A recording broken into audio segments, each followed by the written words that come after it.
Oke, pace bene, masih di mea culpa. Yang pertama, video ini dan video sebelumnya, mungkin juga video selanjutnya, saya tujukan kepada orang yang mengatakan Konsili Vatikan kedua sesat. Bukan ke channel tertentu, bukan ke orang tertentu. Kalau mereka mengatakan itu bahwa Konsili Vatikan kedua sesat, maka ini untuk mereka, untuk kalian yang menonton ini, untuk kita yang bertemu di video ini. Jadi jangan buat framing seolah-olah saya mau berkonfrontasi dengan pihak yang sudah terang. Tidak, saya tidak katakan channel siapa itu, dan saya tidak berdebat dengan orang yang tidak saya kenal dan tidak saya lihat dan tidak punya rekam jejak yang sudah saya ketahui. Karena itu saya mengatakan ini juga sebagai seorang umat Katolik yang berusaha mengenal Katolik. Salah satunya dengan melihat dokumen-dokumennya, melihat tradisinya yang sekarang ini bisa kita konsumsi di media-media, juga dalam ajaran resmi gereja. Itu yang pertama. Yang kedua, ya memang saya emosi, tetapi saya tidak mau berniat mau menyakiti hati orang lain. Itu yang terutama. Emosi itu jelas natural, tetapi menyakiti hati orang lain itu bukan natural. Itu adalah pilihan bebas, apakah kita mau menyakiti hati orang atau tidak. Maka saya mau katakan ini, saya mau mengatakan pemikiranku bahwa tidak tepat mengatakan Konsili Vatikan kedua sesat. Dan saya dengan emosional mengatakan ini, tetapi tidak dengan tujuan menyakiti hati orang lain. Karena ada yang mengatakan kepada saya, oh tidak boleh emosi, boleh, tetapi tidak boleh menyakiti hati orang. Sebisa mungkin kita usahakan. Kalau ternyata kita menyakiti hati orang, bukan maksud dan mea culpa. Oke, yang ketiga, jangan katakan sesat kalau sebenarnya kamu belum tahu Konsili Vatikan kedua. Apa saja isinya?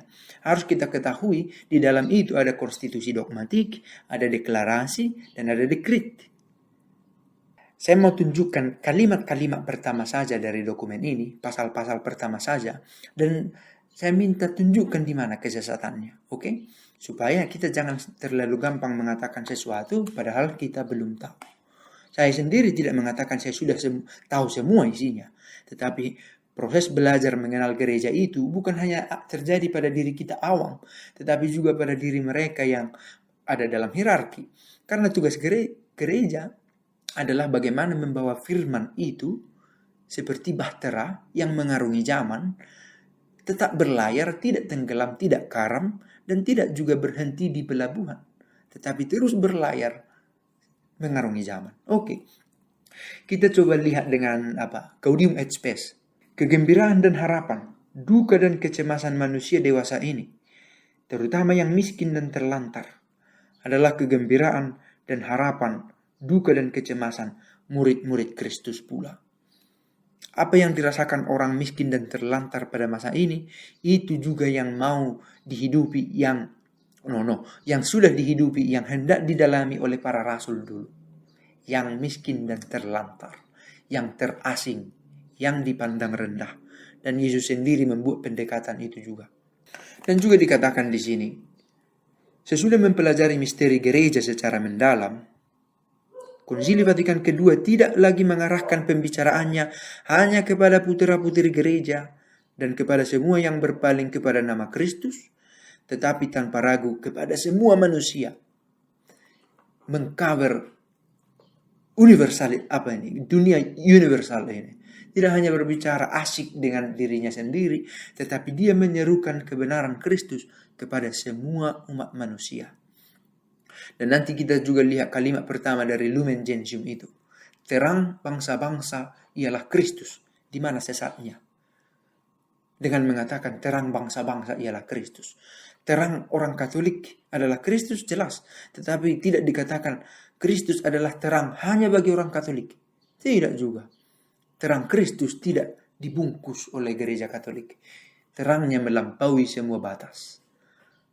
Dan kita bisa temukan itu. Dan kita coba bisa temukan juga misalnya Sacrosanctum Concilium yang berbicara tentang liturgi kudus. Apa kalimat pertamanya? Konsili suci, berniat konsili suci. Biasanya dokumen-dokumen Konsili Vatikan kedua dan dokumen-dokumen gerejawi lainnya memiliki nama yang diambil dari dua kata pertama dari dokumen itu. Dei verbum, lumen gentium, sacrosanctum concilium, gaudium et spes. Dan ini sacrosanctum concilium, konsili suci, berniat makin meningkatkan kehidupan Kristen di kalangan umat beriman, menyesuaikan lebih baik peranata-peranata yang dilanda perubahan. Gereja harus mengarungi zaman. Gereja tidak bisa berlabuh di pelabuhan dan mengkritik perahu-perahu yang berlayar. Gereja harus ikut berlayar. Yang dapat membantu kesatuan semua orang Kristen, meneguhkan apa yang mengundang semua orang ke pangkuan gereja. Oleh karena itu konsili berpendapat bahwa berdasarkan alasan khusus, ia wajib mengusahakan pembaruan dan pengembangan liturgi. Seringkali argumen-argumen dari kelompok yang mengatakan Konsili Vatikan II sesat tidak konsisten. Sebentar mereka berbicara tentang Nostra Aetate, sebentar mereka berbicara tentang liturgi kudus yang sekarang katanya semakin tidak benar. Apanya yang semakin tidak benar? Bahwa gereja masih tetap mengakomodir misa ala Tridentin dengan cara yang tradisional. Gereja memberi ruang untuk itu. Bahwa gereja juga memberi ruang untuk kelompok karismatik yang lebih katakanlah progresif. Gereja memberi ruang untuk itu. Gereja kita bukan gereja yang eksklusif pada satu bidang. Bukan bidangnya yang dipersoalkan. Tetapi apakah dia masih membawa firman Tuhan mengarungi zaman. Itu yang terutama. Kalau ternyata firman Tuhan bisa sampai dengan cara misa tradisional, silakan. Kalau ternyata harus dengan cara yang sekarang ini, silakan. Kalau ternyata kita bisa lebih mengenal kasih Kristus yang bersifat optional for the poor kepada orang miskin dan terlantar di dalam cara misa karismatik, silahkan. Tetapi jangan hilang hal mendasar bahwa gereja harus mewartakan firman itu bukan hanya kepada putra-putri gerejanya sendiri, tetapi kepada seluruh umat manusia.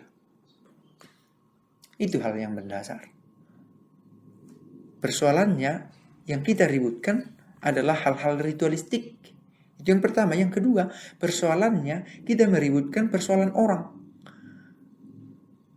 Ada yang membawa persoalan kardinal, uskup agung Vigano. Padahal kita tidak tahu apa saja yang dilakukan oleh beliau.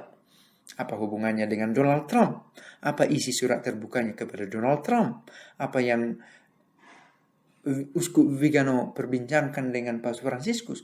Mengapa Paus Fransiskus dan Tahta Suci tidak memberikan tanggapan resmi terhadap pernyataan-pernyataan Uskup Vigano? Tetapi kita hanya menjadi konsumen media-media itu. Dengan bangga kita berbicara, saya sudah membaca Live Site News. Saya mendalami informasi-informasi gereja dari Amerika Serikat. Mengapa harus Amerika Serikat? Sementara gereja mempunyai situs resmi dari kepausan, Vatican.va, vaticannews.ca atau WA. Mengapa kita tidak mencari sumber informasi resmi? Amerika Serikat adalah bagian dari gereja Katolik yang memiliki persoalannya sendiri. Gereja kita memiliki persoalan kita sendiri. Bagaimana kita hidup di tengah umat muslim yang major dalam jumlah ini. Itu persoalan kita. Maka kita harus melihat persoalan itu secara kontekstual. Maka jangan terlalu gampang membawa kerisauan di sana ke sini. Mengapa saya tidak bahas dokumen-dokumen ini? Karena pendengar mea culpa ini juga ada dari kampung-kampung saya yang tidak tahu menahu tentang pro kontra Konsili Vatikan II ini. Maka dengan membuat video ini, ternyata secara tidak langsung saya sudah mempropagandakan yang sebenarnya tidak mereka perlu tahu. Mereka tidak perlu tahu. Tetapi dengan media sosial kita akhirnya sudah melihat gereja bukan hanya pro kontranya, tetapi pemikiran-pemikiran visioner, futuristik, dan misionernya. Gereja membawa ajaran-ajaran Kristus, sabda Allah itu mengarungi zaman. Kita hanya perlu mengikut Kristus dan ajaran para rasul. Tentu, tetapi kita harus menerjemahkan itu dalam budaya sekarang. Apa kata Yesus Kristus tentang Facebook, tentang pornografi, tentang LGBT, tentang cloning, tentang in vitro fertilization, tentang narkoba, tentang budaya-budaya modernis kita sekarang ini. Gereja harus bisa membawa firman itu mendarat, membumi, menyejarah tanpa kehilangan maknanya. Oke, ada plus minusnya, itu soal yang biasa. Maka kalau nanti gereja sudah membuat studi, ternyata ada bagian-bagian yang terabaikan.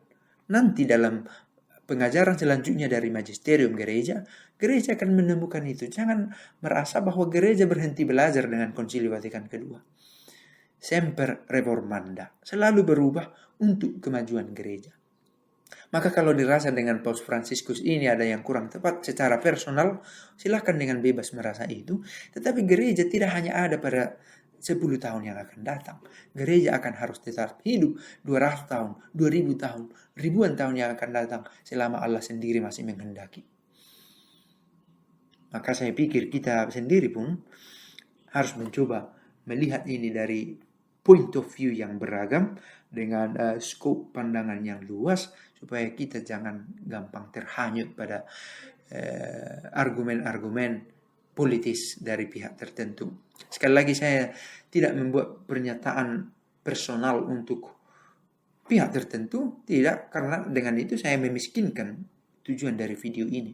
Saya menyatakan kepada semua yang dengan frontal dan publik mengatakan Konsili Vatikan II sesat. Sekali lagi, hati-hati, orang-orang yang menyatakan itu bisa terjerat dalam kelompok heresi dan bid'ah.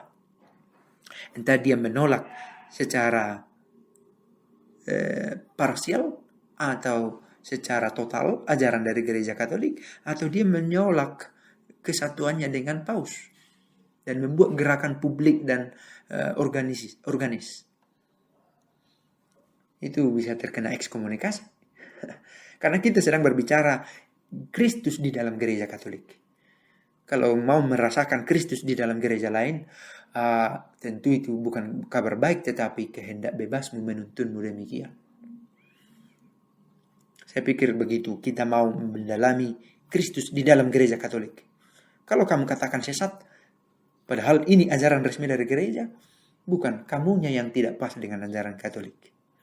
Maka bisa dipikirkan kembali apakah saya bisa menyelaraskan pemikiranku dengan taat pada ajaran gereja, atau ada sikap lain yang harus diambil.